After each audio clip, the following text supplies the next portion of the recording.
ರಾಮದುರ್ಗ ಸಮಾಜದಲ್ಲಿ ಪ್ರತಿಯೊಬ್ಬ ಹೆಣ್ಣುಮಗುವೂ ಸಹ ಶೈಕ್ಷಣಿಕವಾಗಿ ಅಭಿವೃದ್ಧಿ ಹೊಂದಿ ಎಲ್ಲಾ ರಂಗದಲ್ಲೂ ಮೇಲುಗೈ ಸಾಧಿಸಿದಾಗ ಮಾತ್ರ ಹೆಣ್ಣುಮಕ್ಕಳು ಗೌರವವನ್ನು ಸಾಧಿಸಲು ಸಾಧ್ಯವಾಗುತ್ತದೆ ಹಾಗೂ ದೌರ್ಜನ್ಯಗಳಿಂದ ತಪ್ಪಿಸಿಕೊಳ್ಳಲು ಸಾಧ್ಯವಾಗುತ್ತದೆ ಎಂದು ಹಿರಿಯ ದಿವಾಣಿ ನ್ಯಾಯಾಧೀಶರು ಜೆಎಂಎಫ್ಸಿ ರಾಮದುರ್ಗದ ಶ್ರೀಮತಿ ಟಿಬಿ ಅನ್ನಪೂರ್ಣೇಶ್ವರಿ ಅವರು ತಿಳಿಸಿದರು. ರಾಮದುರ್ಗ ಪಟ್ಟಣದ ಬಾಲಿಕಿಯರ ನೂತನ ಪ್ರೌಢಶಾಲೆಯಲ್ಲಿ ರಾಮದುರ್ಗ ತಾಲೂಕು ಕಾನೂನು ಸೇವೆಗಳ ಸಮಿತಿ, ವಿವಿಧ ಇಲಾಖೆ, ಬಾಲಿಕಿಯರ ನೂತನ ಪ್ರೌಢಶಾಲೆಯ ಸಂಯೋಗದಲ್ಲಿ ಹಮ್ಮಿಕೊಂಡಿದ್ದ ಪೋಕ್ಸೋ ಕಾಯ್ದೆ, ಬಾಲ್ಯ ವಿವಾಹ ನಿಷೇಧ ಕಾಯ್ದೆ, ಬಾಲ ಕಾರ್ಮಿಕರ ನಿಷೇಧ ಕಾಯ್ದೆ ಕುರಿತು ಅರಿವು ಕಾರ್ಯಕ್ರಮವನ್ನು ಉದ್ಘಾಟಿಸಿ ಮಾತನಾಡಿದರು. ಗ್ರಾಮೀಣ ಭಾಗದ ಹಳ್ಳಿಯ ಜನರು ತಮ್ಮ ಹೆಣ್ಣು ಮಕ್ಕಳಿಗೆ ವಿದ್ಯಾಭ್ಯಾಸವನ್ನು ಕೊಡಿಸುವಲ್ಲಿ ತುಂಬಾ ಹಿಂದೆ ಇದ್ದಾರೆ. ಯಾವಾಗ ಹೆಣ್ಣುಮಕ್ಕಳು ಉನ್ನತ ಶಿಕ್ಷಣವನ್ನು ಪಡೆದು ಉನ್ನತ ಮಟ್ಟದ ಹುದ್ದೆಗಳನ್ನು ಅಲಂಕರಿಸಿದಾಗ ಮಾತ್ರ ಸಮಾಜದಲ್ಲಿ ಆಗುತ್ತಿರುವಂತಹ ಹೆಣ್ಣುಮಕ್ಕಳ ಮೇಲಿನ ದೌರ್ಜನ್ಯಗಳನ್ನು ತಡೆಗಟ್ಟಲು ಸಾಧ್ಯವಾಗುತ್ತದೆ ಎಂದು ತಿಳಿಸಿದರು.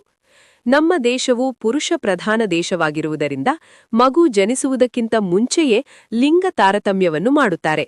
ಬಹುತೇಕರು ತಮಗೆ ಗಂಡು ಮಗುವಾಗಲಿ ಎಂದು ಕೋರುತ್ತಾರೆ. ಹೆಣ್ಣು ಮಗುವಾದರೆ ನಿರಾಸಕ್ತಿ ತೋರಿ, ಅದೇ ಗಂಡು ಮಗುವಾದರೆ ಸಂಭ್ರಮಿಸುವಂತಹ ತಾರತಮ್ಯವನ್ನು ಅಳವಡಿಸಿಕೊಂಡು ಬರುತ್ತಿರುವುದು ಬದಲಾದಾಗ ಮಾತ್ರ ಹೆಣ್ಣು ಮಗುವಿಗೆ ಗೌರವ ಕೊಟ್ಟಂತೆ ಎಂದರು. ಶಿಕ್ಷಣದಲ್ಲಿ ವ್ಯತ್ಯಾಸ.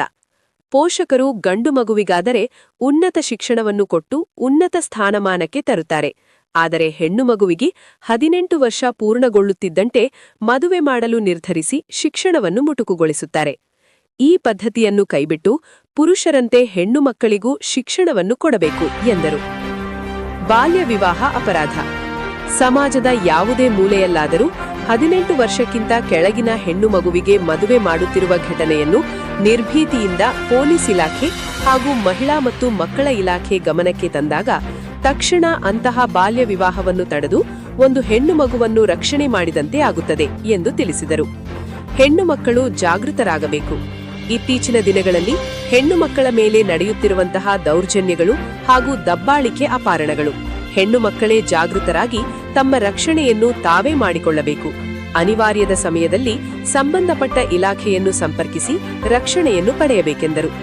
ಕಾರ್ಯಕ್ರಮದಲ್ಲಿ ಕ್ಷೇತ್ರ ಶಿಕ್ಷಣಾಧಿಕಾರಿಗಳಾದ ಸುರೇಂದ್ರ ಕಾಂಬ್ಳೆ, ಸಹಾಯಕ ಶಿಶು ಅಭಿವೃದ್ಧಿ ಯೋಜನಾಧಿಕಾರಿಗಳಾದ ಮಂಜುಳಾ ಆರ್, ಮುಖ್ಯೋಪಾಧ್ಯಾಯರಾದ ಬಿಎಸ್ ಹಿರೇಮಠ್, ಆರ್ಎಸ್ ಗೋಠೆ ಸೇರಿದಂತೆ ಶಿಕ್ಷಕರು, ವಿದ್ಯಾರ್ಥಿನಿಯರು